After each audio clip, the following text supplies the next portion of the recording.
Good morning, everybody. My name is John Dyke from the European Foundation for Democracy. Welcome to our briefing this morning with Ed Husain on the issue of radicalising, young people being radicalised by the ideology. We've heard an awful lot, and let me introduce Ed as well. Ed is the author of the best-selling Penguin publication, The Islamist. Ed was the founder of Quilliam, the first counter-terrorism think tank in the UK, which does a lot of very important work, which I'm sure many of you are aware of. He also writes, as you can see, his bio is included in our pack here. And in fact, he's an expert on Islamism and an expert on the ideology. And this week we've had a number of different briefings here in Brussels. I'm very happy, very privileged, very proud that Ed could join us today. So the topic of today's discussion is what role does the ideology play in radicalising vulnerable young Europeans? We hear a lot about the reasons why young people are radicalised, and they include social deprivation, exclusion, concern over various Western foreign policy interventions in areas outside Europe, particularly in the MENA region and in the Middle East. But in fact, and we hear about the counter-narrative. So the counter-narrative is in principle something that is countering or is an alternative voice to something else, and that something else is the ideology, and we don't hear very much about the ideology. So Ed is going to talk to us today about the role that ideology plays in radicalizing vulnerable young people. So Ed will speak for 15 or so minutes, possibly longer if he feels he has more to say, and then we'll have a Q&A session. So thank you very much again for coming, and I look forward to your questions, look forward to hearing from Ed as well. Thank you, John. Good morning, and thank you to everyone for being here so relatively early on a Thursday morning. It is Thursday, isn't it? It's Thursday, yes. Great, thank you. It's been one of those weeks, kind of day in, day out, lots of activity, and you start to lose track of where you are. So thank you for being here. Thank you to the European Foundation for Democracy for hosting me, and thank you in particular to John for coming up to me last month after a similar discussion happened in the European Parliament, and bringing passion and courage to this subject, which people ought to be passionate about and courageous about for a whole host of reasons, but they're not. But one of the reasons why we're not adequately passionate about it is because I don't think we understand the ideology behind it. We don't understand the stakes that we're fighting for here. And it is a fight, it is a battle of ideas, it is a struggle of our generation and perhaps the next generation if we don't get it right. And there are several reasons why ideology plays a key role for vulnerable young Europeans, and I'll come to that in a moment. But I just want to say before I get to that what we're picking up for kind of the 4 or 5 times I've been here in the last several months, that here in Brussels, that there's a desire on emphasizing heavily on policy. So what should be the policy response to all of this, without having done the necessary thinking or the analytical reflection. So we're jumping straight into prescription without having done the analysis. And that's a huge problem, because then prescription and policy that follows will be flawed. And that's why there's excessive emphasis on socioeconomic factors, on foreign policy, on alienation, without understanding, well, is there something much broader here? So my first caveat and caution and encourage and indeed call to friends here in the policy community would be start to focus again on the research piece and the analysis piece as to why this is happening, before going so heavily and with a huge degree of emphasis on the policy prescription. Now, I work with the Centre on Religion and Geopolitics in the UK, and we undertook some research recently on, John's got a copy of the research, a couple of my colleagues are here, we have copies of this as well, that I'm talking about research and analysis, and one of the things that we're doing, I think, is pioneering some of this. We looked at 100 global jihadi leaders from across the world who are prominent, from Ayman al-Zawahiri, Bin Laden, Abu Bakr al-Baghdadi, the whole gamut, 100 global jihadi leaders and their backgrounds. And what we found was interesting, that of the 100 leaders, over 50% of them, 52, 51% of them, initially joined non-violent Islamist organizations. So they did not become Al-Qaeda or ISIS or Jabhat al-Nusra or Al-Shabaab or Boko Haram. They joined non-violent Islam. In other words, they started their life with the Muslim Brotherhood, with Jamaat-e-Islami in the Indian subcontinent and other non-violent groups. It's important to remember that it was an ideological drift, that it didn't happen from the very get-go with conflict. So over 50% have links to ideology, have starting points with non-violence. 46% of our sample, 100 global jihadi leaders, went to university. So this perception that these are downtrodden poor people just doesn't stand up to scrutiny that they went to university. 57% of that studied STEM subjects, so science, technology, engineering, mathematics, medicine. And what that does is it creates a certain worldview. You approach scripture or literature or text in a certain method: right, wrong, black, white, heaven, hell, formulaic, do, don't. Trying to find solutions, answers, immediate fixes. 76% of that sample fought in global conflicts.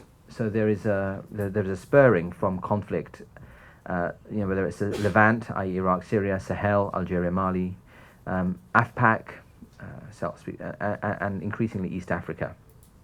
Now, while all of this is important, the other caution I would issue is that we understand that these are symptoms, manifestations, outcomes of something else that's going on globally. And what is that something else? That something else is ideology. And now those of you who think, well, why this obsession with ideology? I mean, I've got several questions for you. And those questions are, if you think it's about ghettos, that it's ghettoization, then I ask you that for decades, if not centuries, here in Europe, we had Jewish people in ghettos, Warsaw and elsewhere.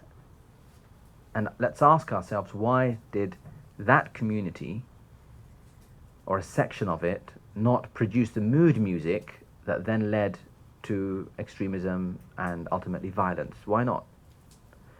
Those who say it's about poverty, well, I ask you, among the poorest Muslim majority nations are Senegal and Bangladesh.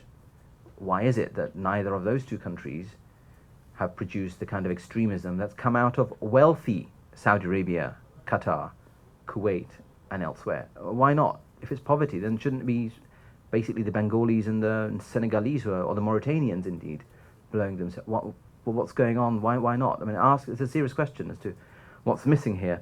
If it's about alienation and integration, well, in the UK, Sikhs and Hindus are from similar socioeconomic and ethno backgrounds as British Muslims, and why is it that we don't have similar tensions with Sikhs and Hindus and others? If it's about unemployment, then forgive me for citing the UK, but I'm sure it's applicable in Germany and elsewhere, that the native white working class are the most unemployed, highest rates of unemployment. Why are they not turning to terrorism and extremism? Yes, there's gang violence, yes, there's drug abuse and whatnot.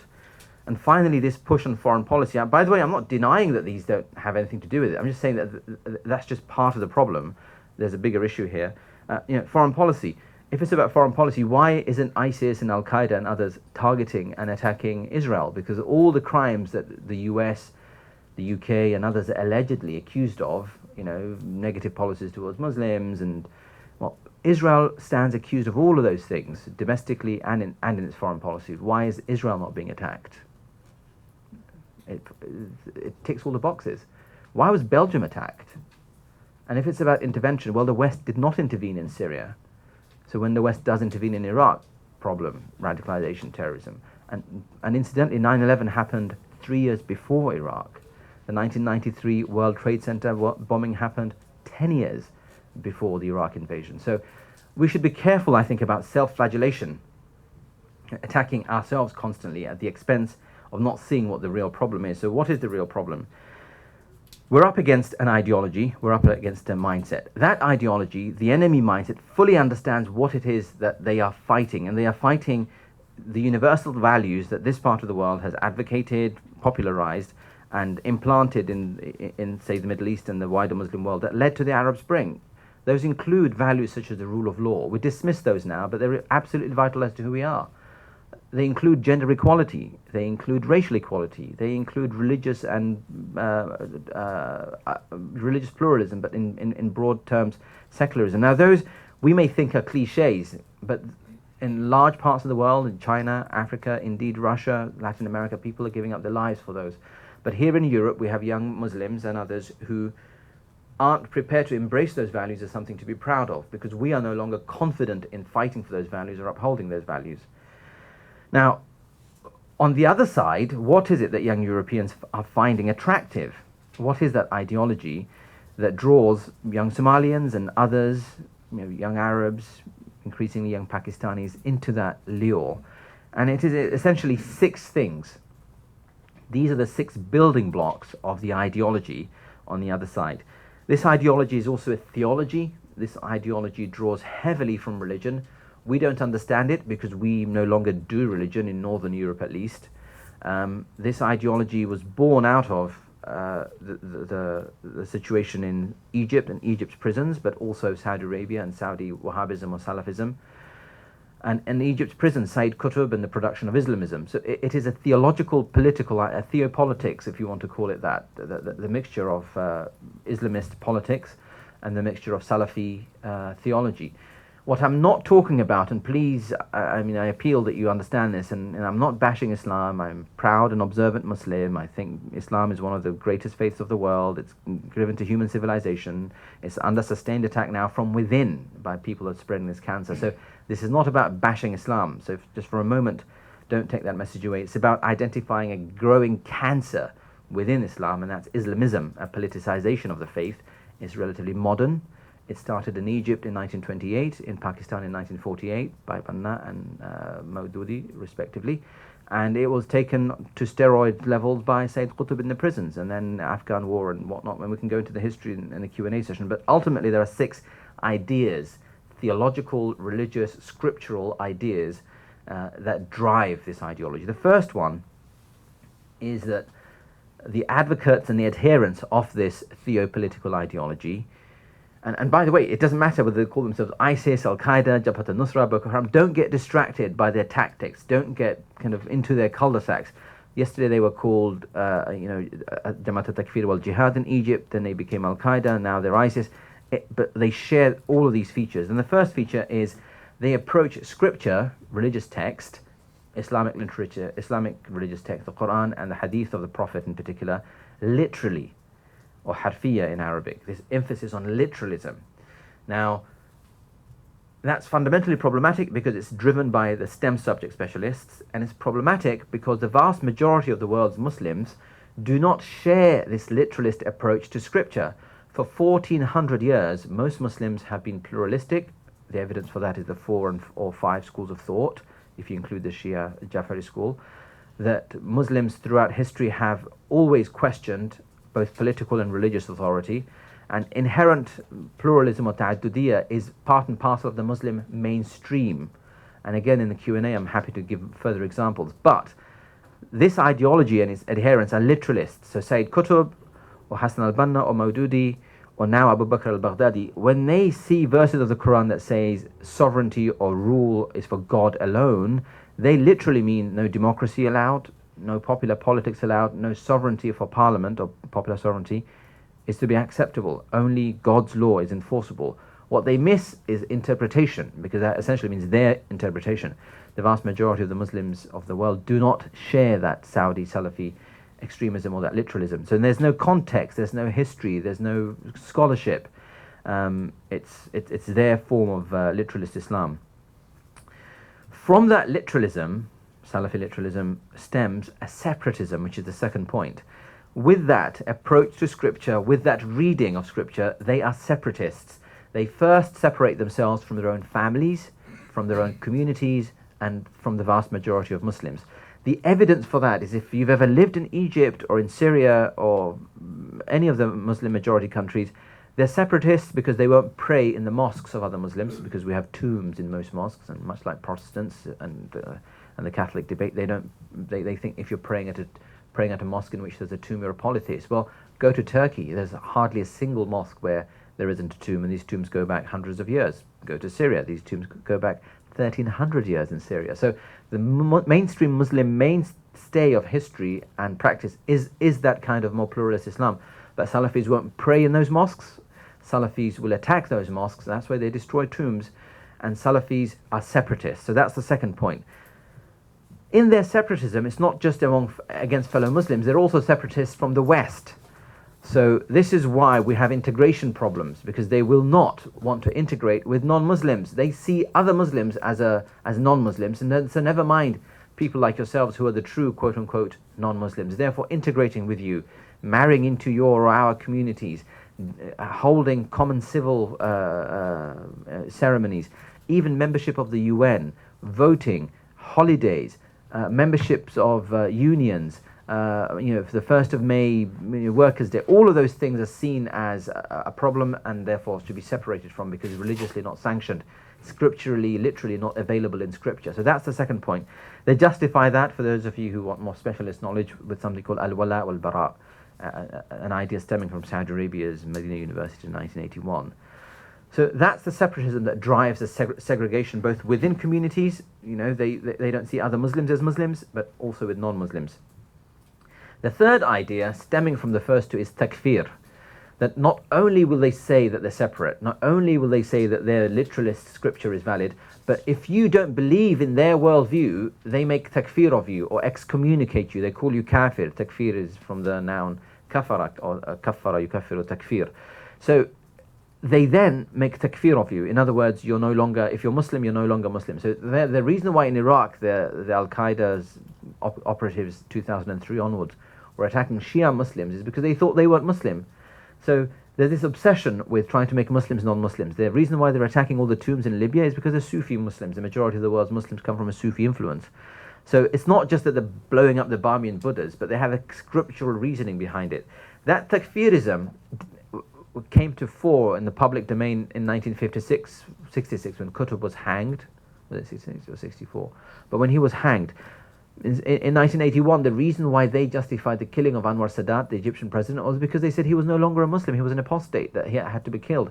So takfir wasn't enough. It's not only that you're not Muslim, we have to kill you. The reason why they go after other Muslims that speak out against them in Pakistan, in Somalia, in Nigeria, and indeed in the Gulf, and increasingly here, killing the Ahmadi Muslim in Glasgow. Guy goes from Bradford on a Saturday morning and kills another Muslim in Bradford, what was it, a month ago in the UK. It's because of this takfir phenomenon, that if you're not my kind of Muslim, you're not Muslim. The fourth idea, stemming from the above three, is that not only must you be our kind of Muslim, embrace our kind of scripture, and be separate from everyone else, but we want to create a government that reflects that worldview. And this is where Islamism and the Salafi jihadism become one, because they both want to create what we call a caliphate, they call khilafah, but in their worldview they call it hakimiyya. In other words, God must be hakim, it must be God's government. And their interpretation of God, again, is absolutely vital to this. In this, their obsession with the oneness of God, if you don't have their kind of God's government, then you are essentially committing shirk or polytheism. If you're a Democrat, you believe in democracy, that's not monotheistic government. You don't have a caliph, and their interpretation of Sharia is not state law. And this is the ultimate definition of Islamism. If you want to accuse someone of being an Islamist, you have to have a definition, and that definition is that they believe that Sharia must become state law. So halal and haram becomes legal and illegal. So, for example, I don't drink, but I don't say it's illegal. It's my personal choice. It's haram for me as a Muslim to drink. Fine, okay, it's my choice. Other Muslims want to do the same, fine, right? Those who don't, free choice is up to them. But the Islamists and the Saudi and the Taliban people and the Boko Haram people and now ISIS, they're united in saying that the halal and haram must become legal and illegal. So Sharia becomes state law. Hence this focus on Sharia courts. You had an interesting meeting on this yesterday here, John. So that's absolutely vital. When Islamists want to create a state, that's what they want. They want to transform Egypt. They want to transform other countries to this worldview. So that's the fourth and the important driver. So when we talk about ISIS, the problem is that they've taken this version of Sharia and made it state law and have territory and they want to expand it. And that's the ultimate Islamist project. And the vast majority of the Muslims are not in that space. give them free and fair elections in Pakistan, Bangladesh, they always vote out these Islamist parties. Even in Egypt, the Brotherhood didn't score more than, I think it was 28% in free elections. So it's just worth bearing in mind, yes, it's a growing problem, and yes, millions subscribe to this problem, but it's not the kind of mainstream of Islam and Muslims yet, and that's why this intervention is important. The fifth issue, and I'm almost coming to an end, is that they want to pursue the above 4 points through jihad, through physical acts of violence. Belief in all of these things isn't enough. Acting for these things isn't enough, but they want to physically take up the sword, take up arms, to advance that worldview. And that's what Egypt's various movements, Al-Qaeda, what we saw in Algeria, what we're seeing play out now with the rise of global terrorism. Abdus Salam Faraj in 1979, I think, released this very powerful pamphlet, which doesn't get much pickup now, but underscores their strategy, which is they have near enemies and they have far enemies in creating this worldview, in creating this Islamic State. The near enemies are the Arab governments, the Muslim governments. The far enemy is America, the West, Britain, and other European countries.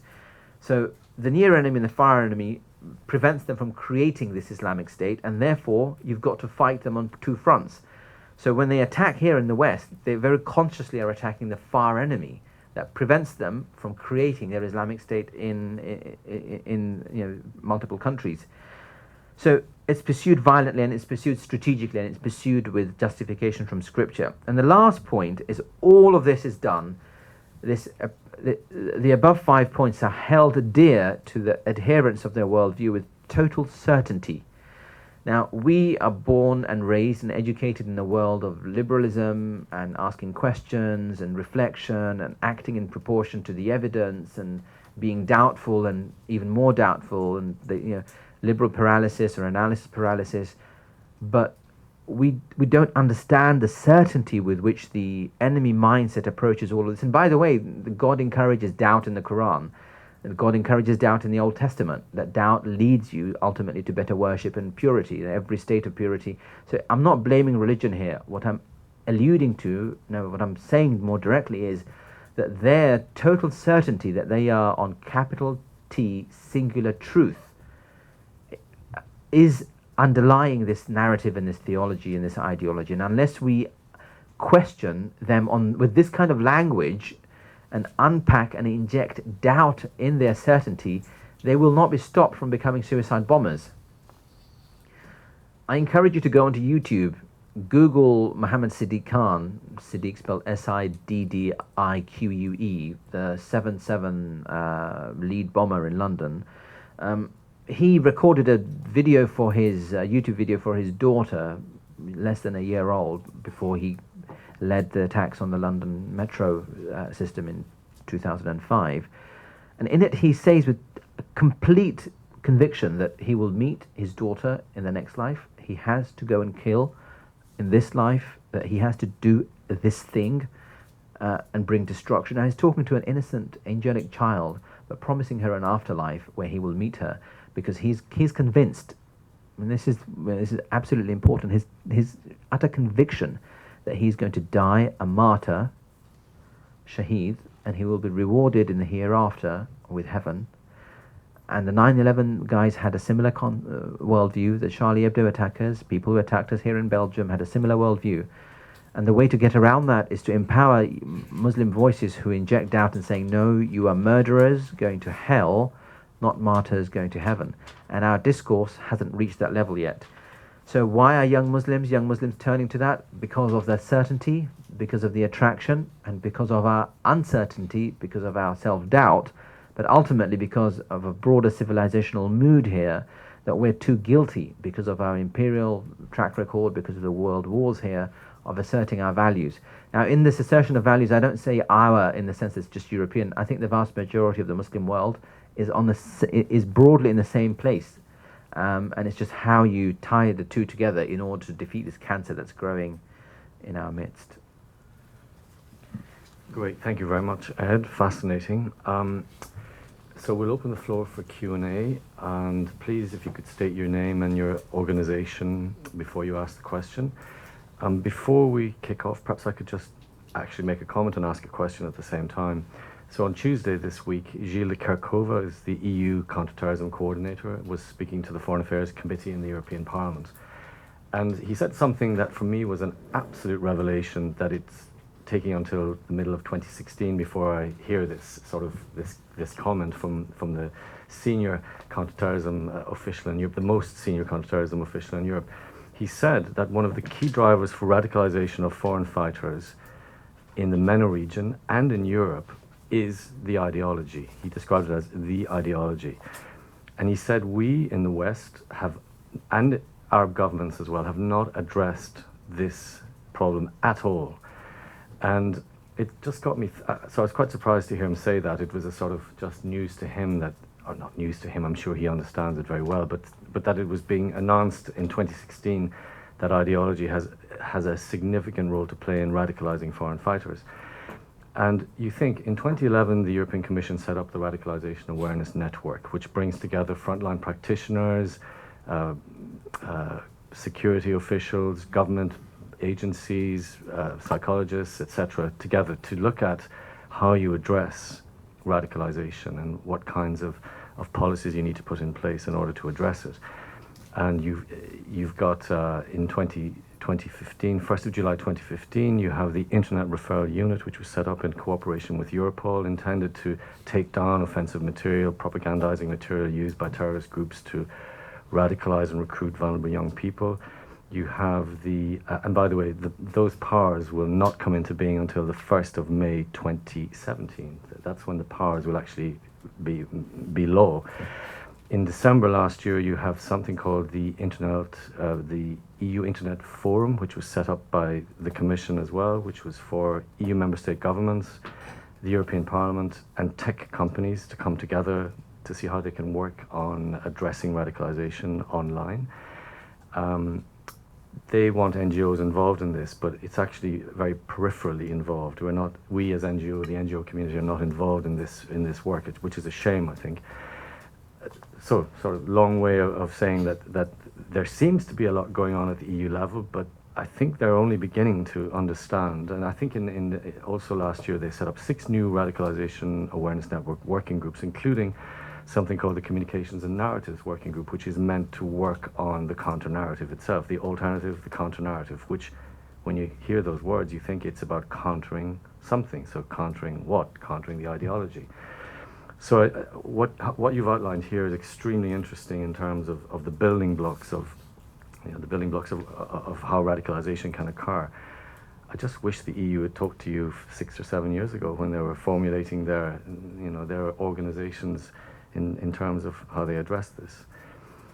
So it's more a comment. I mean, no, absolutely. Yeah. I understand exactly what you're getting at, John. But I mean, you say 6 or 7 years ago. Again, sorry to be self-referential here, but I mean, I published a book on the subject, and it did remarkably well in England and globally. In fact, it's called a book called The Islamist. And what's interesting was that I don't want to be gloating, but some of us warned about an Islamic State back in 2007. Others warned way after 9/11. Some even before that, and we were all dismissed as being alarmists. That we're exaggerating, that we're spreading fear.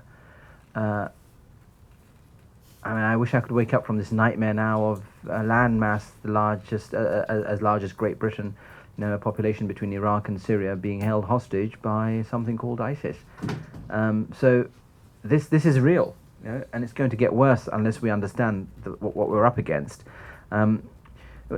Even back then, every time we'd come into Brussels and speak with European officials, there were always 2 schools of thought. So Gilles clearly seems to be much more sensible, but there is a second school of thought, and I think what we've seen is people like political leaders such as David Cameron and Barack Obama have also now started to identify the ideology, but we're still a little further behind in terms of what is the definition of that ideology and what we need to do. But as I say, unless we get the analysis right, we won't get the prescription right. But at least we're now talking about the analysis in London and in Washington, D.C. increasingly. But here in Brussels, what I find, and I mean, I can't cite the name and I can't cite the institution where these conversations happen because it's under the Chatham House rule, but under the same rule I'm allowed to divulge the content for better information and enhancing public debate. So I'm taking the Chatham House rule to kind of talk about what was discussed without divulging the individual or the location of the meeting, which was not at Chatham House, it was somewhere else. But that there is a strange worldview in parts of this city that somehow European officials are allowed to say that we in the West is at war with Islam. Yeah. That is not a narrative that I would have thought I would hear senior European bureaucrats, officials, they're not elected politicians, going around in government meetings in the UK and in the US saying that the West is at war with Islam. And therefore, what we're seeing is a response from Al-Qaeda and ISIS. And unless we stop our war on Islam, we will continue to fight terrorists in our midst. Now, how dare you? How dare you take that position, and how dare you advocate that, and how dare you give ammunition to our enemies by saying, yes, there is a war on Islam, because guess what? There is no war on Islam. 30 million Muslims live here in the West daily, broadly harmoniously, because there is no clash of civilizations here in Europe. You ask your average Muslim out there, why is it that in the heat of the Saudi desert, that you've got long queues of people wanting to move to the United States of America? They're the Saudis queuing out outside the Saudi embassy, and the same applies to every single embassy in the Arab world and the broader Muslim world, trying to want to come to the West. If there was a war on Islam against Muslims wanting to come here, why is it that young Arabs have satellite dishes facing west to kind of absorb Hollywood movies? Why is it that they're wearing baseball caps, dressed like Americans? Why are they speaking English and going to American language schools? Why are they wanting to go into American universities? I mean, I could go on in terms of providing examples, because there isn't a war in Islam. It's a myth in the minds of our enemies, and we're doomed if our senior officials start to buy that narrative and then peddle it in high-profile government meetings, silent as it is. So yes, Gilles' interventions are welcome, and it's long overdue. But I think we have a broader problem here in the structural setup, that we've got people working here who think we're essentially paying the price for our mistakes, and that's exactly what the enemy wants you to think. And what you do is you become like in other conflicts. Terrorists act. They never expect, whether it's the Irish terrorist situation or other terrorist situations, their strategy is that we will not be at the negotiating table. We are the fighters, we are the soldiers, we will take up arms. We will have our men and women in suits, the political activists, who will come converse with you and negotiate on our behalf. So if you're saying that we're at war with Islam, if you're saying that the West is to blame, if you're saying that we need to change all of our policies in relation to the rest of the world, if you're saying that the West is entirely to blame, despite 1993 World Trade Center bombing, despite Anwar Sadat being killed in 1981, despite the 1979 Iranian Revolution, despite the Muslim Brotherhood emerging in 1928, nothing to do with the West, despite the Muslim Brotherhood being founded in 1948, Jamaat Islami founded in 1948, nothing to do with the West. I mean, I could go on, but you want to kind of blame the West. You're doing the work of ISIS and Al-Qaeda and other extremists for them in the system, and that itself is a huge problem. And unless we overcome, I fear, John, that mindset, we are not going to be able to advance the debate and the confidence and the courage that's required in order to win this long-term generational struggle against the narrative and the ideology that ISIS is only one part of. Great, thanks. And thanks for reminding me on the Chatham House rule. This is Chatham House, even though we're filming, it's just for ourselves. So it's not for attribution. So if anybody would like to ask a question.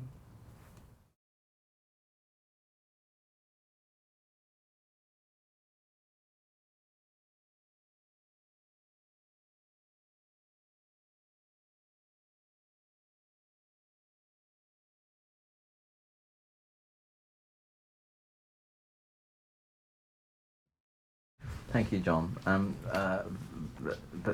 By the way, excellent questions, and I wish that's the kind of questions we were getting from people in the European Commission. I honestly do. I honestly do. I mean, I'm not a diplomat, so I'm allowed to say what I want, basically. But Chatham House rule, not for affiliation, not for attribution, but for citation. So feel free to use it how you want. But excellent questions. Firstly, on credible voices. You're right, there's a huge internal debate on who's credible, who's not. Those who are credible in some geographies aren't credible in other geographies. So in Indonesia, in Africa, Al-Azhari imams tend to have a huge amount of credibility. In other countries, people such as Sheikh bin Bayya have credibilities, but the broad point is religious leaders have credibility, but they also have baggage because many of them work for government. So of course you're going to support government because you work for government. So there is that credibility issue. But that said, when across the board religious leaders are condemning violence and the ideology that leads to it, over time that drip effect does have weight. But I would encourage us to think beyond religious leaders. Religious leaders are one part of the puzzle. They're important. They can make the scriptural arguments, but there are others. There are those who have languished in the prisons of Saudi Arabia and Egypt and Libya, who were once jihadists, who no longer are jihadists. They are among the most credible voices in terms of refuting the worldview that are highlighted because they understand it, they're fluent in it, and when they say, I've been there, I've done that, I've got the t-shirt, current guys who are thinking of going to get the t-shirt, think twice.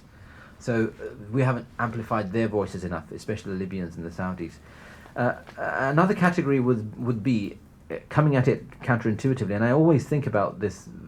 I was asked once by the Director General of the Office for Security and Counter-Terrorism in the UK, called Charles Farr. I tend to write for a whole range of publications. He said you should write for The Sun. The Sun is, what is it, Blitz? Your kind of version, the gutter press, the tabloid, the yellow press, So rather than write for the respectable press, write for the gutter press. And I never understood why he said that. And then he said to me that the vast majority of UK Muslims don't read The Guardian, don't read The Telegraph, read The Sun, which has more sports and photography of the female form than it does analysis. But people who work in post offices, people who are butchers, people who do milk rounds, they read The Sun. So similarly, the point I'm making is how do you get to young Muslims around the world through counterintuitive voices, not the usual channels. And what I think one of the counterintuitive voices in this case would include film stars, because across the Arab world, and that's the intensity of the problem, what the problem is that high unemployment, massive youth bulge, therefore lots of time on the hands of young people, especially in this coming month of Ramadan, to be watching television. Now, film stars are hugely popular. Young people aspire to become film stars in the Arab world, and the rest of the world too. And yet we haven't mobilized the voices of the Arab cinema stage to condemn ISIS, to condemn sectarianism, to condemn gender inequality, to condemn the lack of religious pluralism, the ideas that lead to violence. So we haven't done that with film stars. Similarly, we have other channels include football stars, hugely popular, those who are kind of football icons in the Arab world, young Arabs, increasingly becoming hooligans in their support for rival football clubs, and that hasn't been exploited. Football football players haven't been kind of utilized. And another section of the Arab population, thought leaders, are musical figures, pop stars. Every Thursday night, Friday night, millions of young Arabs sit around watching Arab Idol, or a local version of it, and Arabic poetry competitions. Arabs are obsessed with poetry. Sha'ir le Million, very popular, poet for a poetic competition where they get more money than the Nobel Prize for Literature. So all of those ways into the young Arab Muslim mind haven't been exploited enough. And the final example I'd encourage us to think about is Twitter. ISIS, jihadists in general, use Twitter intensely, but there are voices in the region, some of them Salafi, some of them not, who are also very popular on Twitter. Yes, we can condemn violence, and by the way, condemning violence isn't enough. It's a very low bar. Of course you condemn murder. Of course you condemn rape. If we're happy with Muslim leaders condemning rape and murder, we're far from solving the problem. It's too late by the time it gets there. And of course you would condemn. It's a low bar. You ought to condemn the ideas, the mindset, the behavior that leads to that murder. So, and that's what we should be getting at with the credible voices that you've so thoughtfully asked. On geography, you're absolutely right that the grievances of young Muslims from a North African descent in France, or the young Muslims from a Turkish descent in Germany, and indeed Muslims from a South Asian background, indeed in the UK, have different grievances. But among those grievances comes this effective ideology. And yes, the grievances may be unemployment related, maybe in another country racism related, in a third country about being seen as guest workers that are going back. So yes, there are all of those different grievances, but ultimately what's being offered by the ideology is something very similar. And there's a reason why they bond together in this ideology, because they share a same worldview. There's a reason why they reach out to each other, because the worldview is similar. And there's a reason why they go to the same destination, because the methodology that they use in reaching that is very similar. So grievances are disparate, but the conclusions, I'm afraid, are almost identical. The literature they read, the evidence is, there's a center in Abu Dhabi called Al-Misbar that did analysis of 4 weeks of content on social media, including blogs, Twitter and Facebook, from around the world, and all of them refer to Ibn Taymiyyah, all of the extremists refer to Muhammad bin Abdul Wahhab, and heavy, intense focus on kind of several scriptural sources at the expense of others. So the point I'm making is, yes, there are grievances, but essentially the theology and the ideology for the Salafis in Brixton, as well as in Paris or in Sheffield or in parts of Germany, Italy, elsewhere, is I'm afraid, identical. I wish I could be more complicated, but I can't be, because the situation isn't more complicated. Finally, on Salafism, you're right, and the impulse is correct. Now, it's on the Salafi highway that you meet the jihadist exit point. It's at that roundabout that you meet jihadism. So Salafism isn't the whole problem, but Salafism is absolutely key to it.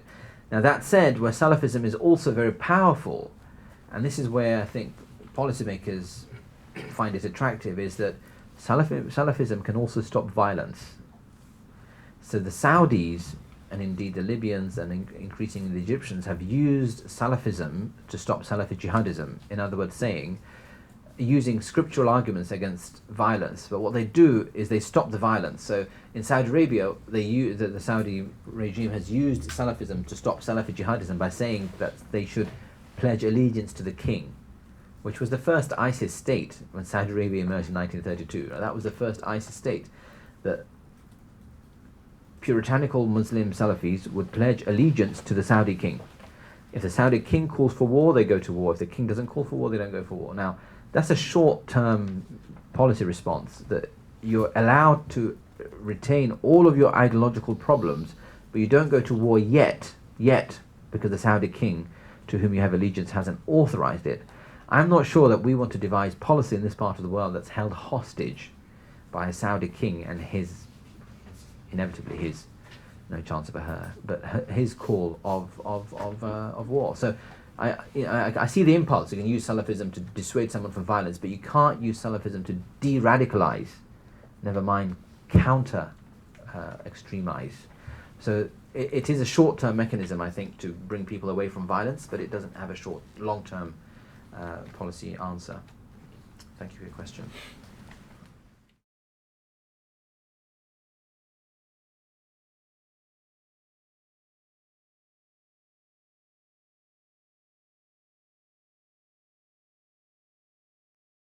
So on the first question,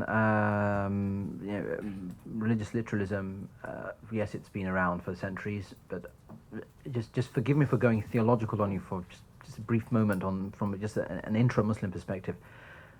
Now, there are verses in the Quran, by the way, that talk about God being in the skies, that talk about God being in our heart, that talk about God being close to our jugular vein, that talk about God having an eye, that talk about God having knees, that talk about God having a hand, yadullah. So there are all of those references. Now, historically, Muslims debated and disputed what on earth does all of this mean. And the vast majority of the world's Muslims in the first 200 years of Islam came to the conclusion that these are metaphors, that we don't literally believe that God has a hand like our hand. And anthropomorphism is a huge contest in early Islam. Now, Salafis literally believe God is in the sky, God has a hand, God has a shin, God has a throne. And if you, I mean, I've been, as a university student, someone who's lived in Saudi Arabia and in Syria, I've been succumbed to this hundreds of times. They ask you, where is God? You're not exposed to this stuff, but we're exposed. So if you say God is in the sky, to them, that's good. If you say God is in my heart, that's deviation, despite that being the mainstream Muslim position for 1400 years. So literalism is relatively new. We've had these debates before, but the growth of literalism, sponsored by petrodollars. Now, we're all worried because it's now leading to terrorism, but long before it gets to violence, it's already creedal. It's all about, okay, where's God? Does God have a hand? Does God have feet? So all of that stuff you find dull and boring, but that's what's driving them. In other words, there's a creedal, it's called aqeedah, there's a worldview that you must approach creed, literally, then you must approach jurisprudence, how you act, literally. And that's the danger here. Now, the vast majority of the world's Muslims are not that. They believe in majaz or metaphor. Go to any school of theology except Medina University in Saudi Arabia, and we go to Deoband, go to Al-Azhar, go to Qarawiyyin, go to Fez. They are either Maturidi or Ash'ari. Both of those schools of law, Aqeedah schools, do not believe in literalism. So it's hard, I think, for those of us in the West who are exposed to media headlines to actually understand that inner impulse within Islam is one of metaphor, is not one of literalism, is one of scholarship, is one of history. So that's where the majority mainstream still is, historically was. But this rise of literalism is relatively modern, and it is driven by our Saudi friends and increasingly our Islamist friends. Now, is Islam the problem? I mean, I understand your question, but look, for me, it was Islam that helped me get rid of the literalism from my mind. I walked this pathway. I was once part of the Muslim Brotherhood. I was once part of Hizb ut-Tahrir. I embraced that radicalism growing up in London. Now, that was my default position for 5 years. The reason I was able to decontaminate my mind, if you like, was by referring to mainstream Muslim scholarship, was by better understanding the Quran, was by having a mainstream pluralist approach towards scripture. So if Islamism and jihadism is the problem, the tried and tested solution, be it in the prisons of Egypt, Libya, Saudi Arabia, or among millions of young Muslims across the world, is by better understanding Islam, by better understanding religion. It's through Islam we defeat Islamism, it's through good religion we defeat bad religion. Now, is Judaism less given to violence?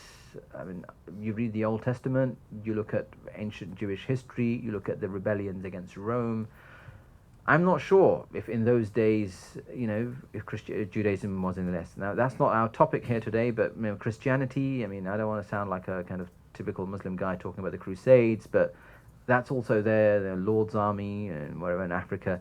But the point is that other religions have had that history, can have that potential, typical kind of KKK references. They're all there.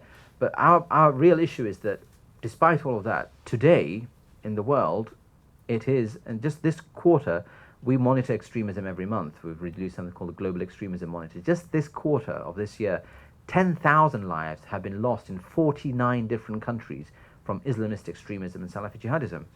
Now, whatever downfall Judaism or other faith communities and other scriptural kind of justifications may or may not have, that's not an urgent fire that's burning in front of us, and that's what we've got to address. So I can cite kind of Old Testament negativities and Jesus saying I bring the sword and not peace, and there is all of that. But the bottom line is right now we face this fire within Islam. Now in the 15th century in Christianity there were similar tensions here. By the way, in the Muslim calendar we're in the 15th century. I think it's 1433 now. In the Muslim calendar. So interesting parallels perhaps between where Christianity was and where we are now. So I'm not sure if it answers your question. I'm not a kind of comparative religion guy, but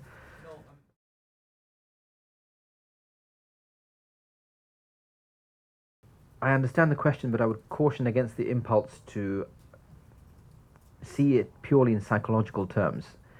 But that said, there are several factors that we find in common with the 100 jihadists, but also young Muslims here. And those include, first, that the vast majority of them did not study Islamic studies or Sharia or theology. And that the vast majority of them studied STEM subjects, science, technology, education, mathematics, and medicine. You see that with Ayman al-Zawahiri, he's a pediatrician. Osama bin Laden, he's an engineer. The Brotherhood, the Muslim Brotherhood's leader is a medic. Hizb ut-Tahrir's leader is an engineer. You see that across the piece. By the way, what's his name? Abu Bakr al-Baghdadi isn't a Muslim scholar. He studied tajweed. Tajweed is how to recite the Quran. It's not jurisprudence, it's not hadith, it's not tafsir. So those factors are often missed. So that's the first point, lack of religious education. Second point is there's something going on in the modern Middle East that we're not understanding.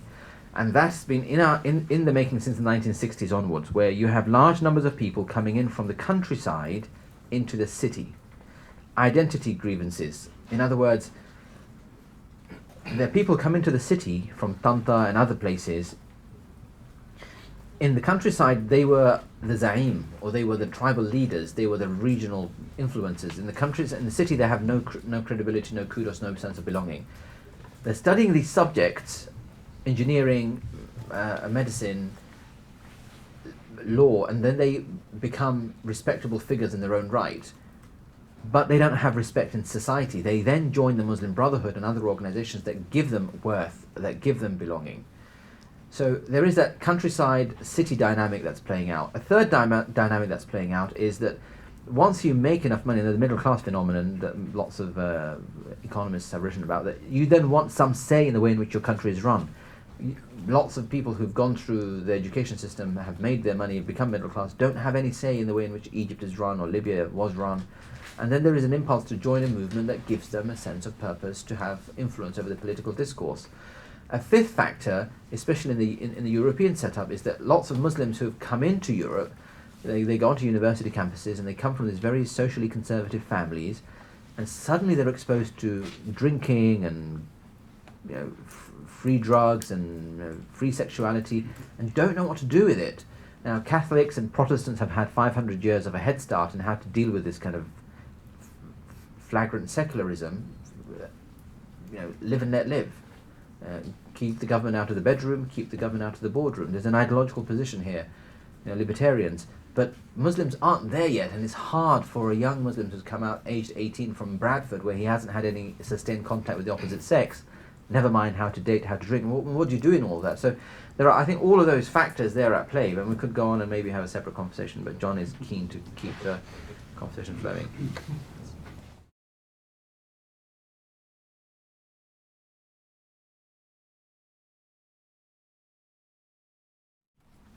I often worry that the whole debate around ideology, whether it's our school teachers, whether it's those academics at university campuses, or whether it's people who are, what we would call civil servants or people who work in government, the impulse is right that we don't want to be attacking Islam and Muslims. Of course not. That's out of the question. But when Islamists and others talk in the name of Islam and Muslims, and when they talk the language of anti-America, anti-Israel, anti-capitalism, we suddenly see large sections of our journalists, our policymakers, and our academics going weak at the knees because they see ideological affinity with Islamism. This global culture of defying America, defying America's allies in the Middle East, and to hell with capitalism. So that's the leftover of Europe's own war of ideas here in the 1960s.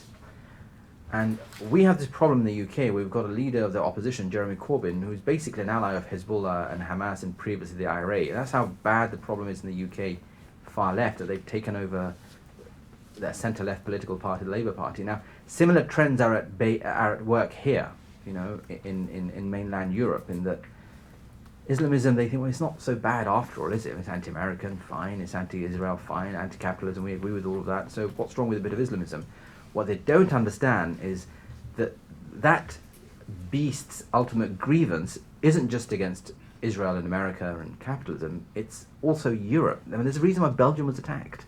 Belgian foreign policy, non-existent, right? But so Now, I think that's the first block that has to be unblocked in our own minds, that this is a deep problem among our own centre-left being taken over by leftists. But then on the far right, you have the other problem of fascism and xenophobia and nationalist tendencies that are outright racist and bigoted. So it's how do you strengthen the centre, centre-left, centre-right more broadly?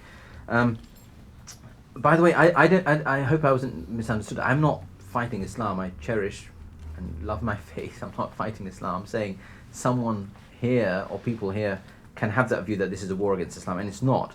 It's not because of the facts that I mentioned earlier, and it's also not because it's Muslims who are killed first and foremost by Islamist extremists. Over 60,000 Muslims killed in Pakistan alone in the last 10 years. Over 100,000 Muslims killed in the last 4 years by the sectarian conflict now playing out in Syria. So yes, we've lost hundreds of lives in Europe, but don't for a second think this is an attack on Islam and Muslims last, because Muslims are the first victim. And I think David Cameron had it right, by the way, when he spoke about that we are in fact defending Islam and Muslims when the British government in his last Birmingham speech. Now, you say that it's your problem, you Muslims, you sort it out. I mean, I quote to you someone who's thought about these issues a lot, and that is, the West, this is the fight of the West too. This is a fight for civilization. There's a right side and there's a wrong side.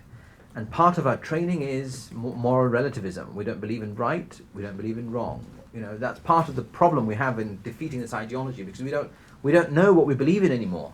We don't know what's right, we don't know what's wrong.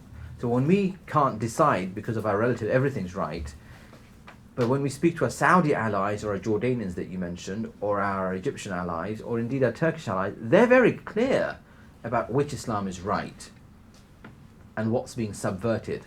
And I'm afraid I'm going to have to go against the grain of European thinking and say, we here in Europe have to make that choice too, that yes, there is a right form, and yes, there is a wrong form, and yes, we take sides, and yes, we back one side against other sides in this debate with all of its downsides. Because if we don't, if we say let 1,000 flowers bloom and everyone's right and there's pluralism, what we do is we allow for those who are the strongest, most well-financed, to then, it was Gramsci, I think, who said that it's a disorganized minority, an organized minority that takes over the discourse of the disorganized majority. An organized minority takes over a disorganized majority. That's what we're seeing play out here. And so there is a right side and there is a wrong side, and the West is invested in this. And if the West doesn't want to be invested in this, there are people who will be continuing to unfold the kind of Charlie Hebdo attacks and the Brussels-style attacks, and it's a threat of violence. If that's what it takes for us to wake up, then that's what it is. Now, you were rightly critical of parts of the PREVENT programme, but I think the PREVENT programme did two things. Across the UK, Muslim communities now know that the government is on the watch, that the government is awake, that civil society is alert to the rise of extremism, and measures need to be taken. Without the PREVENT programme, that wouldn't have happened. And by the way, even the Weberian nation of Weberian definition of a state is that the government or the state has monopoly over violence. In other words, the government is responsible for security. What's wrong with the PREVENT programme? The PREVENT programme has 4 other P's: protect, pursue, prevent, and there's prepare against terrorism. Now, we're all agreed that it should prepare, it should protect, and it should prepare against terrorism, but it should also help prevent. And in a culture here, by the way, unlike America, where it's only government that has the ability to give out large funds, why shouldn't the government fund extremists or efforts against extremism and terrorism?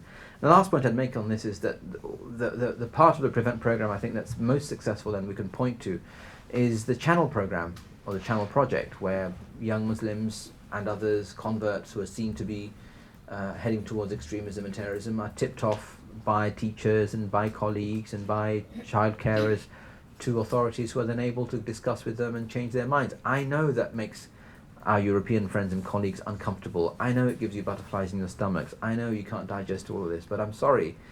Unless we're going to have a US-style constitution where it's very clear that there is no one religion that's going to be established, which deals with Islamism at its core because it's not a religious country, we have got to get our heads around these issues.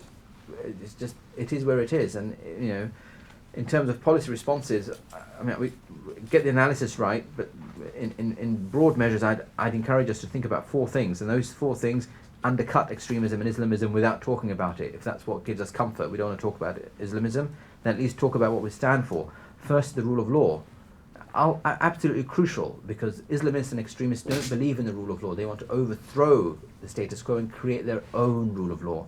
So by inculcating the importance of the state and upholding the rule of law, treating everyone equally under the law, not the law of the secret police, not the law of the clerics, but a secular rule of law, you undercut that ideology. So that's one thing that policymakers can focus on, embedding that in our schools and civic society measures. Second is gender equality. Islamist extremists do not believe in gender equality. They actively go against it. Other conservative Muslims do too. So that's a second area that we should all focus on, be proud of, inculcating our young people as they're growing up. A third is racial and religious equality. They don't believe in racial and religious equality, especially religious equality, supremacist tendency in their midst. We should inculcate that in our young people through our school curriculums and civic society institutions, that there's no compromise in those values.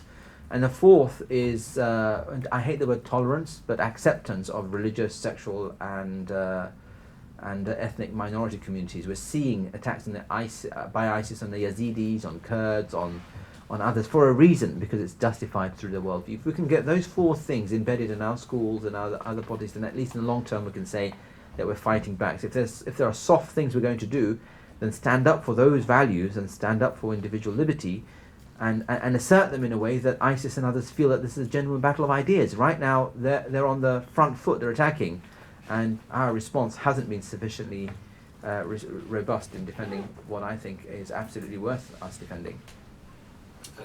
I think, Karen, just a question for you. You've heard what Ed has to say on all this. I understand that this week you and the EAS, you're having a training program on Islam, I think, within the EAS. And I think that because one of the speakers was at the US mission to the EU this week, John Esposito. So I would just say, perhaps invite Ed, invite Bakary Sambe, invite Ahmed Mansour to come and complement the training and teaching of people like John Esposito for officials in the EAS. So you can expand and broaden the sort of scope of the issues that you're discussing.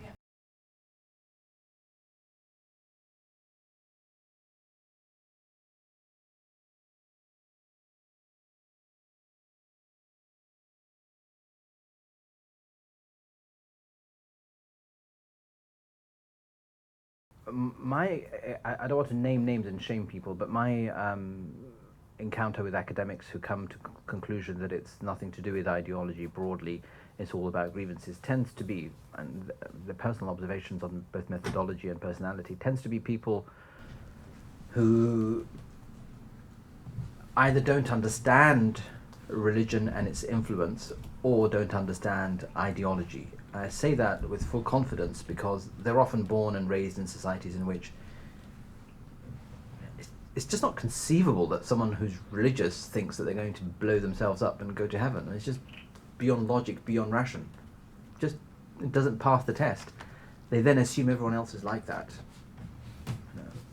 I'm logical, child of the Enlightenment, rational thought is that dominates, and they assume everyone's like that. No, the rest of the world is not like that. Therefore, I'm not saying superior, inferior, I'm just saying that people think differently. And I mean, if you look at Plato's work on thumos, he makes a huge point about there are other drivers to human behavior that often outstrip intellect. The search for belonging, the search for meaning, the search for self-worth.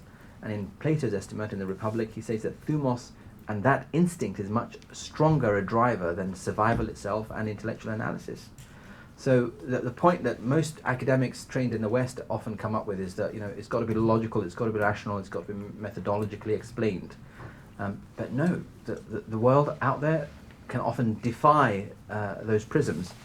And you apply that test and you look at the academics doing that research, look at their questioning, look at their scoping, look at their methodology, look at their coding, and you often find that religion or ideology or theology or scripture is hard to measure or not measured at all. It's not even in the funding criteria.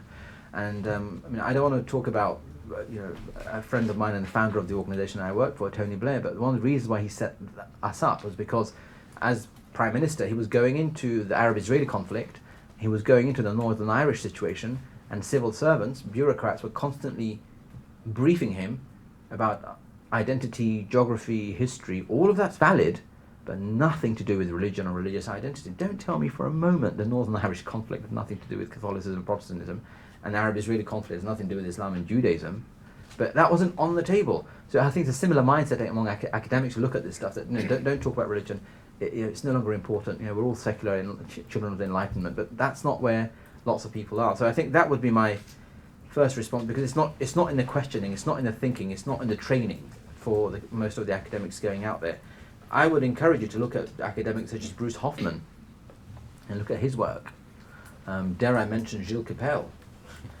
Look at his work. Dare I mention Peter Newman, King's College London? Look at his work. So between Bruce Hoffman, Gilles Capel and Peter Newman, I think we've got enough there to highlight that there are academics who are trained and do probe these areas. Now that's a very interesting question. Why does it appeal in Europe? I mean, on this, it's harder to find statistics and data, although if you search for it you can. I can only speak from personal anecdote of what I've seen over the last 20 years here, and I contrast it with what I see in America. I lived there for 4 years. I lived with Muslims and others in the East Coast and others. What I see playing out here, when I say here, I'm broadly talking about France and the UK. I don't know too much about Germany, but I don't think it's going to be hugely different, is that there are several issues at play. One is generational. That the first generation, my father's generation, that came to Europe, came because they admired Europe and European values, and they signed up to them. And there was no contradiction between Europe and the countries from which they came. There was civilizational symbiosis. So they came for those reasons, and they lived and they thrived, and there was they obeyed the rule of law and whatnot. So there's no. Second generation becomes rebellious, starts to rebel against that first generation of pietistic Islam. First generational. Second, I think, is that we have made the mistake in the West, especially in Europe, of not understanding the kind of people that are being let in here. In other words, when you have Omar Bakr Muhammad in the UK, when you have extremists who are products of the prison system of Libya, Jordan, Saudi Arabia, Syria, and then let free here without any test to radicalize and recruit in our midst. That happened throughout the 1990s on the university campuses of the UK, recruiting en masse with no holds barred. Don't be surprised then that young people with Bosnia going on in the background, white, blonde, blue-eyed Muslims being killed in the 1990s, and then you have these radical groups from Jamaat Islami, Muslim Brotherhood, Hizb ut-Tahrir and others going around saying they're being killed because they're Muslims. Our policy response then was not to get involved. So don't be surprised when young Muslims find a very clear black and white answer to the global challenges that one can't provide, two won't provide. So there is that issue of global politics, having black and white answers to a generation of people who are still finding their way. But the third issue that I would highlight, and I think it's worth thinking about for our policymaker friends in the room, is that we still don't know what Europe stands for. You go to America, and it's very clear what America stands for, and it provides a very clear worldview. Very clear past, very clear present, very clear future. Yes, it's open to debate and nuance and liberal kind of thinking. I get that, but compared to Europe, it's united. Compared to Europe, it's broadly supportive of several values. So, I come from a country where we're holding a blooming referendum on whether we should be part of the European Union or not. Right? So, if we can't define where Europe begins, where Europe ends, what Europe is about, don't expect the young Muslims who are coming in now from Syria, Morocco, Algeria and others to say, oh yeah, I'm European. Because Europeans don't know what Europe is, so it's harder, I think, for others. And in that void, that ideology grows. I'll end this answer by saying the following. The grievances you mentioned, the difficulty you mentioned with, or I mentioned with what it means to be European, what the challenges around integration and assimilation, there are other communities who are also exposed to similar challenges.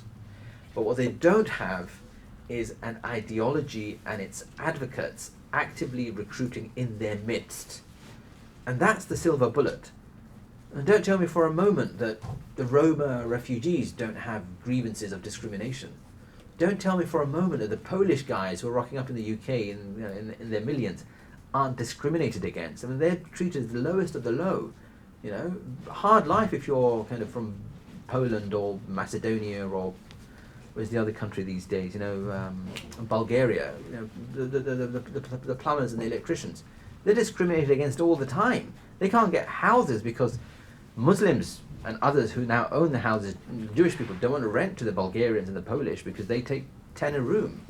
So there are all. But why aren't they producing the kind of problems we're doing? Because they don't have activists from a theopolitical worldview recruiting and offering a network and a sense of meaning and purpose that's otherwise missing. Great, thanks.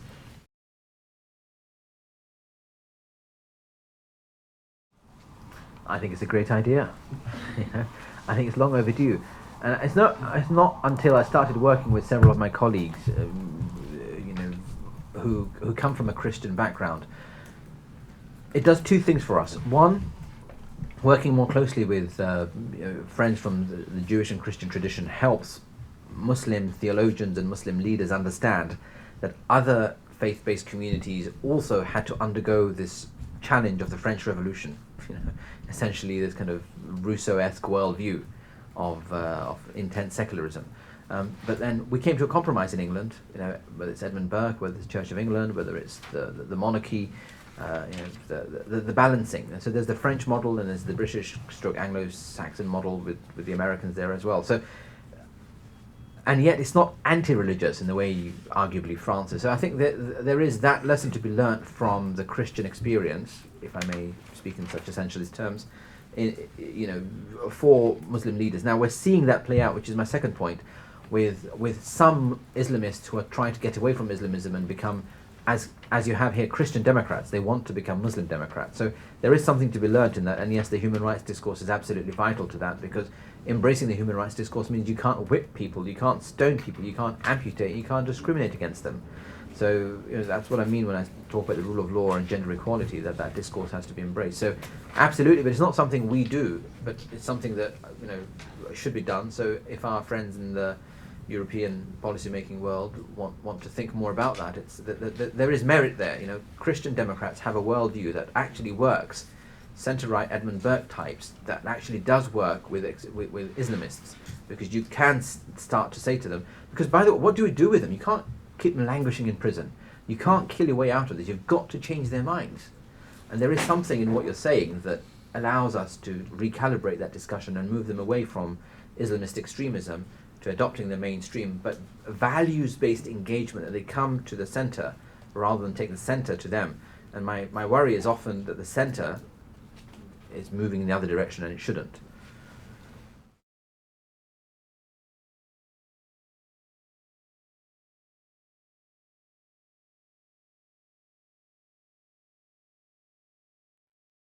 Pakistan is exceptional. Pakistan is its own problem. Pakistan was a mistake. Pakistan should not have been created. Don't say that. Yeah, see, this is the nationalist in you coming out, right? I'm not a nationalist, so I can say that. I'm a great believer in regional unions. That's why I love the European Union with all of its flaws and problems and ideological barriers. So that's a yes vote. Yes vote, definitely yes vote. But Pakistan was carved out of India. Pakistan was had to then carve itself out of Bangladesh. The birth of Pakistan should have been averted. You can't be supremacist and we don't get on with Indians and therefore we must create a separate country and then worry why that extremism continues to fireball into what it is. I'm not a fan of the notion of creating Pakistan, I'm afraid. You're absolutely right that so it's not just Salafism in Pakistan, it's not. In other countries it is sadly still Salafism, but increasingly it may not be. But you're right, in Pakistan, there's Shia extremism, thanks to the Iranian Revolution, Iranian funding going in. And you're right, in Pakistan, even the peace-loving Sufi guys have become extreme, because the killers of Salman Taseer were those who are from the Brelvi peaceful supposed kind of tradition. So Pakistan, nothing we say, nothing we analyse, we're talking in the European context here. Much of this is hard for us. It's even harder in Pakistan. I can't. The answers are going to be much longer than anticipated, I'm afraid. And with Pakistan, it's just such an existential problem, because the entire country, the legislative system, the judiciary, and as you say, civil society is just so radicalized. And Islam, we talk about Islam as a faith. In Pakistan, Islam is a political ideology. I mean, it is a political, and you speak to young people, they talk about ideology. Islam, by the way, was never described as an ideology. For 1400 years, Islam was not an ideology. It's the influences of communism and socialism that made Islam into this countercultural, counter-establishment movement. The Prophet Muhammad was a businessman. He was a capitalist. He was a fund manager. He married his boss. He was the first founder of a great religion that was a businessman. We're not afraid of private property. We honor private property. But this socialist mindset has crept into our faith and turned us into this Islamist and kind of ideology. And what is all this? If you speak to a Muslim 100 years ago, all this would be totally alien. Totally alien. And here we are discussing Islam as if it's some kind of great political, anti-American, anti-Israeli, anti-capitalist, global proletariat. It's not. But I'm sorry I can't answer your question because it's just so Pakistan specific and it has its own very individual layers. And I think you and I will probably disagree on why, if creating Pakistan, I think in the long term Pakistan should be part of a regional union. I mean, the current Prime Minister has had overtures, went to India after a long time. The Indian president, with all of his flaws, Prime Minister Modi, is making overtures towards greater regional integration. Pakistan, India, Bangladesh, Nepal, Burma, indeed Afghanistan should be part of a regional union, learn from the mistakes of the Europeans and work towards that. And the Middle East should have its own regional union, and all of those unions should be based on the principles of the rule of law, equality and democratic accountability, and strong states that can defend themselves. We've got a few minutes left and we may as well move to the rest. My apologies for not being able to engage more deeply with Pakistan.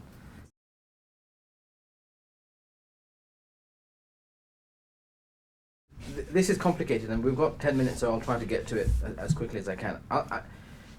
Firstly, from a policy point of view, that line of questioning in basically trying to say that that the Quran is the problem, that the Prophet Muhammad is the problem, and Hadith literature is the problem. I'll come to why I don't think they're the problem, but if we say that, Ayan Hirsi Ali and others do, what's our policy option? Our policy option is to say we're at war with Islam and 1.6 billion Muslims in 1400 years of history. We are saying that the policy option is to change the Quran. I mean, you talked about, is there a right Islam or wrong Islam? I mean, that's the policy proposition that we end up in. And that's just the first rule of policy. It's got to work. It's got to be credible. It's got to be measurable. That's just not something that's going to work or measurable or credible. So it's just, from a policy perspective, it's a disaster because we don't go down that route, because you can't be at war with 1.6 billion Muslims, you can't change the Quran, it's just not going to happen, right? So that's the first issue. The second issue is, the moment that whole can of worms is opened, what you're saying to me as a Muslim and to my fellow Muslims, 1.6 billion around the world, that unless you change your religion, unless you do away with the Prophet, I mean, Ayan's recent book on reform of Islam meant we don't believe in an afterlife. I'm sorry, we believe in an afterlife, that's not going to go away. So what you're essentially saying is, unless you dismiss who you are, you dismiss the Quran, you dismiss the Prophet, then you're not peaceful people.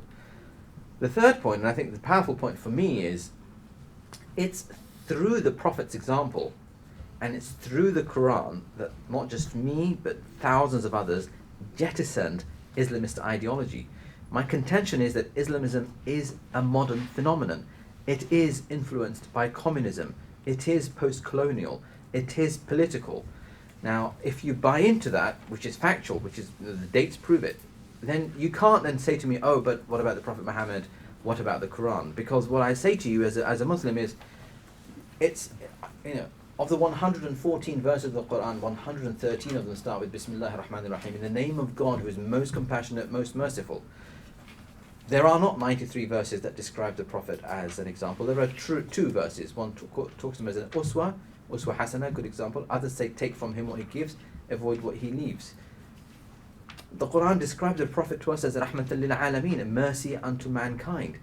The Muslim traits of mercy, compassion, kindness, love, generosity, those are the values of the Muslim mainstream, or at least were. And it's that milieu that gave us the Taj Mahal, a testament to love, that gave us the beauty of the Blue Mosque. I ask you to look into that Muslim mainstream vein, rather than you, I mean, I don't know your background, with all respect to you, going to Muslim primary sources without the guidance of context, scholarship, consensus, metaphor, doing what the Salafis essentially do, and then coming and telling me essentially that Salafi Islam is the correct form of Islam. Because that's what that argument says to me, that the Salafi reading of Islam is essentially correct. And the rest of us are wrong. That you're either with Al-Qaeda and Salafi version of Islam, and the rest of us, 1.6 billion of us, over the last 1400 years, were wrong. So the Salafis are right. And what I would also say to you is, I don't think your assumption that the verses of abrogation are uncontested. They were thoroughly contested. We should not buy into this notion that Nasikh wal Mansukh, that all of the verses in Mecca abrogated all of the verses in Medina. Anthony Brown wrote 2 books. One is something about misreading Muhammad, and another is about Hadith in the modern world. I mean, you should read both of those books by A.C. Brown. He's an academic in America who's now also a convert to Islam, but he's gone through many of the issues that you're raising, and his contention, you won't be surprised, is very similar to what I'm saying. We should take more questions, but all I would say to you is that the answer to Islamism and jihadism is Islam. You take mainstream pluralistic Islam out of it, what you're left with is basically empowering the literalist minority, and you're saying that the majority has basically got it wrong. And unless we throw out the Quran, unless we dismiss the Prophet, unless we disbelieve in the hereafter and basically become pseudo-atheist types, that Muslims are a problem. If that's our thesis, then we've got a much bigger problem, people. And that problem isn't just with Islam and Muslims, it's about Europe and its ability or inability to coexist and to be pluralistic. If we're preaching pluralism and coexistence to the world, but we can't tolerate in our midst people who are religious, socially conservative, then we have a deeper civilizational problem. So I welcome the question, but I'm a Muslim believer.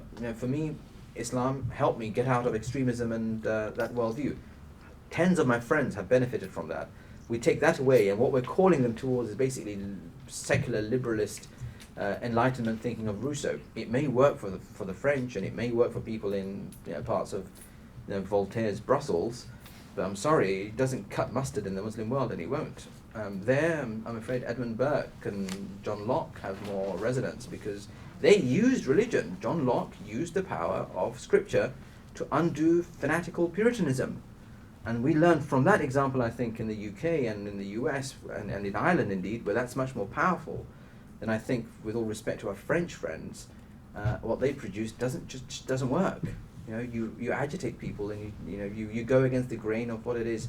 For the vast majority, it's not just about Muslims. South America, most of Africa, increasingly Russia and China, people are moving towards faith in a way that we in Northern Europe are not.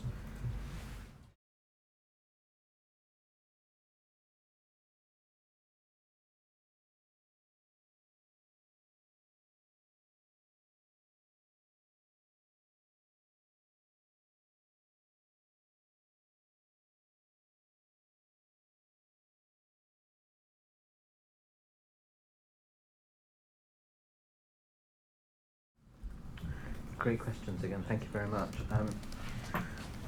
First question on. Let's keep that democracy banner up. I'm sorry. The first question on schools, Alexandria, right? I would question the assumption of the question, and that is, why must it be Muslim community leaders? These are British, and in your case, German, and in all of our case, European citizens.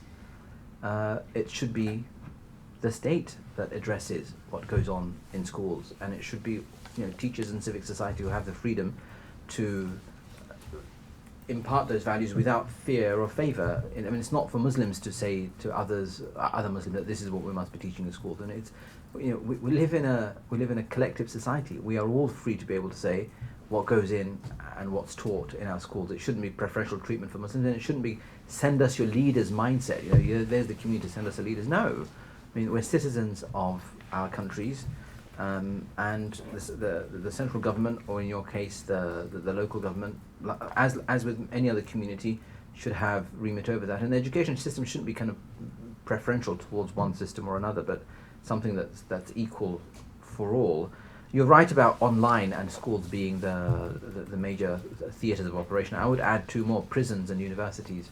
Really, radicalisation is happening on those four places: online, as you say, in prisons, on university campuses, interestingly, and in some mosques, not all mosques, but in some mosques. So I think that broadly tackles the question, because I kind of question the assumption that it should be send us your leaders and let's talk to your leaders. No, And we have this problem within Islam. We don't have that kind of strict leadership. We're not like Catholics that you can go to the Pope, which is a good thing and a bad thing, because it has these other problems that come with it when you decentralize power.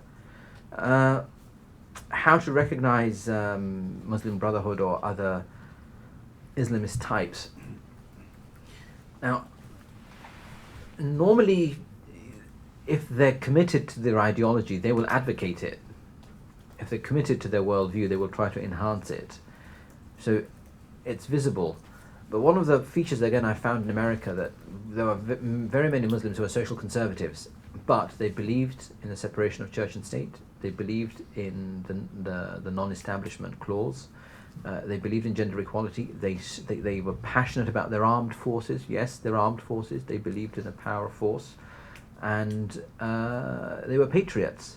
Now, if all of those criteria are met by people who are engaging with them, it's hard to say that they're extremists or they're terrorists. I think often when you probe those in polite conversation, maybe we don't do that because we're too polite here in Europe to have those conversations, but it's often talking about those factors, gender equality and the rule of law and democracy and patriotism and support for the armed forces. I'm not saying any one of those is an extremist indication, but when you join all that up, if someone's constantly attacking your armed forces, I mean, why? It's just. I'm not saying therefore they're an extremist, but it should make us worry that if you're constantly against the armed forces that protect you, your country, your freedom, there's something there that doesn't quite add up. But when you then link it with, attacks on or sympathies for Hezbollah and Hamas, that's an interesting one, because in America, CARE, the Council on American Islamic Relations, it's on the record so one can be public about this stuff, they will condemn all kinds of terrorism, but they won't condemn Hamas. So are they Islamists? I bet you they are, because if you're not prepared to condemn Hamas's extremist terrorist attacks on innocent Israeli civilians, there's a problem there, right? So I think that's a good. I mean, I don't want to kind of impose tests on people, but it's just thinking out loud about kind of areas of interest that kind of they fall weak on, I think. Now, Islamism and right-sizing it, the gentleman who asked the question here, so I struggle with that. Now, we only call them Islamists because they call themselves Islamists. In Arabic, they refer to themselves Islamawiyin. If you go back again 100 years, there was no newspaper in the Arab world that had the Arabic word Islamawiyin. If you believed in Islam, you were a Muslim, Muslimin, Muslimun. Well, what is this Islamawiyin business? What is Islam? It's a political ideology. Now, if we don't call them that, then they get upset because you're calling us something that we're not. So fine, we'll call you Islamists. You call them Islamists, everyone in the Muslim world understands what we're talking about generally, especially in Egypt and Arabic-speaking countries. But here in the West, people think Islamists is another way of talking about Muslims. No, we are not talking about ordinary Muslims. So you're talking about right-sizing. I would go one step further and say some of the PR on this is wrong. When we say, there's a reason why Barack Obama doesn't use the word Islamism, because people only hear the first 5 letters. So there is a huge problem here. And when you identify the ideology, people think you're talking about Islam. If you don't identify the ideology, people still think you're talking about Islam.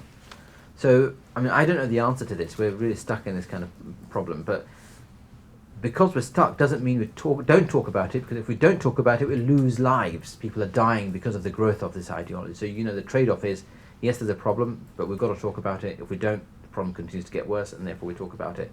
Right-sizing, I mean, for me, yes, let's put more police force, and yes, address the grievances of discrimination, but don't think that if we addressed it's Peter, isn't it? Your name?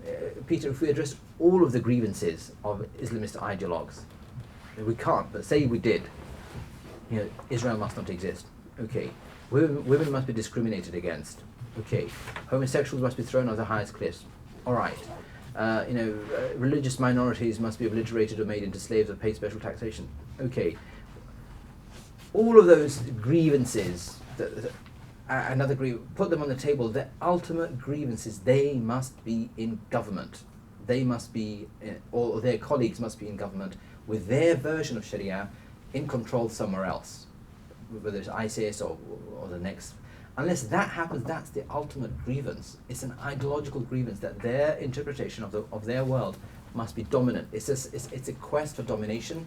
It's a quest for power garbed in the language of religion. And unless we undo that ideological pursuit of that domination, of that power, of that supremacist tendency, no amount of trying to respond to short-term fixes will take us away from the long-term ideological drive that they have.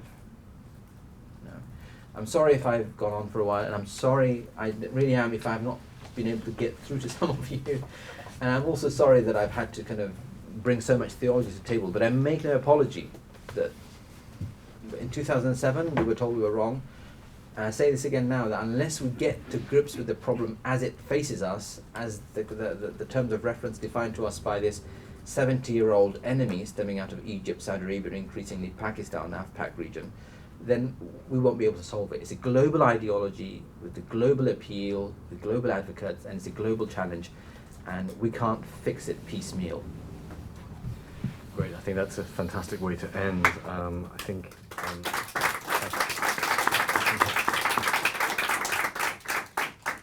Thank you very much to Ed. Thank you all for coming. Just very finally, I think that one of the many lessons to take away from this session, many important lessons. One of the key ones I'm taking away is that Islamism is a modern-day political movement, and the ideology linked to this is a key issue, being identified increasingly by decision makers as such. And it doesn't fit what Ella Manea described yesterday, and at the two conferences she spoke at. It doesn't fit the essentialist paradigm, which is that the legacy of colonialism, multiculturalism, and what she calls white man's burden, it doesn't fit into it. And it's very important that this message is heard more broadly. So thank you very much again, Ed. Thank you, and thank you all for coming. Thank you.